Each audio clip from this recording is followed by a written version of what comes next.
If I take the cap off the front of the 4 gallon per minute,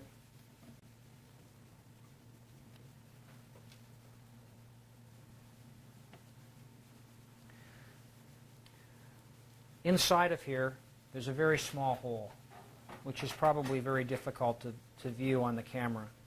But this is the hole that carries the water down to the trigger on the bucket fill handle. When that line fills with water, this is all filled like a reservoir with water that puts pressure on this diaphragm and keeps it closed.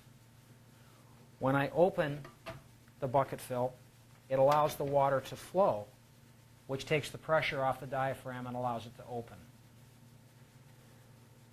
Notice when I take this off, in the very lower side here, there's a very small O-ring. Without it, the unit will leak, and it acts as a shock absorber for the operation of the unit. Please ensure that this unit, or this O-ring, doesn't fall out when you take this piece off, because if it does, you won't get it to stop leaking.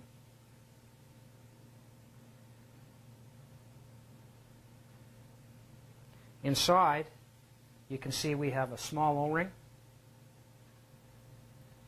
and we also have a diaphragm.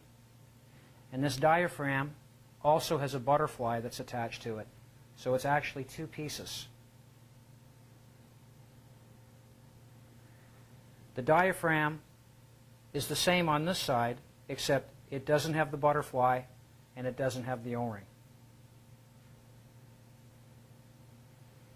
I'm going to put this back together. I'm going to place the diaphragm.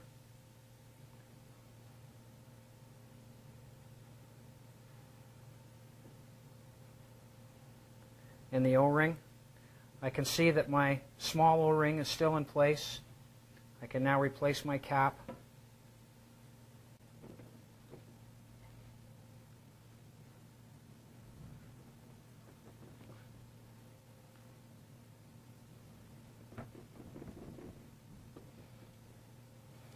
It's very important to use the right Phillips screwdriver when you put these screws in. These screws are self-tapping into plastic, and if you use the wrong size screwdriver, it's difficult to get the right torque.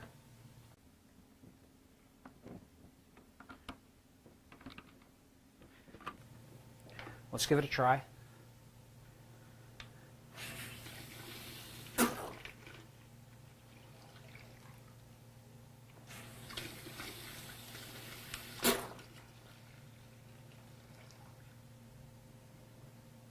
And that's all there is to the bucket fill side.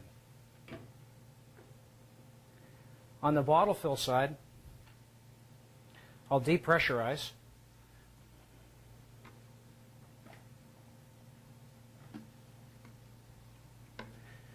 And I'll remove the cap.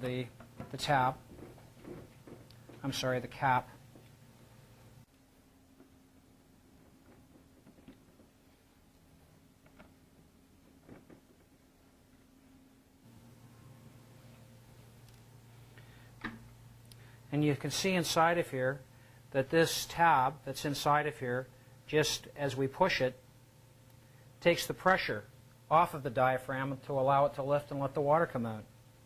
But the diaphragm itself is the same diaphragm that we use in the mixing station.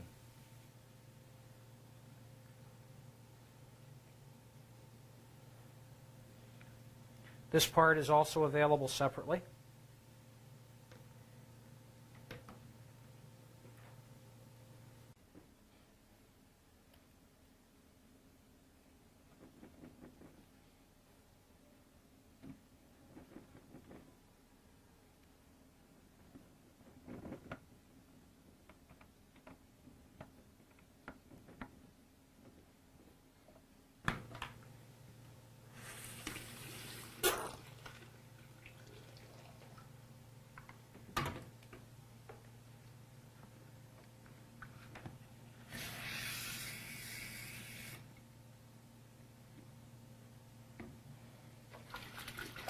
And that's all there is to servicing the valve.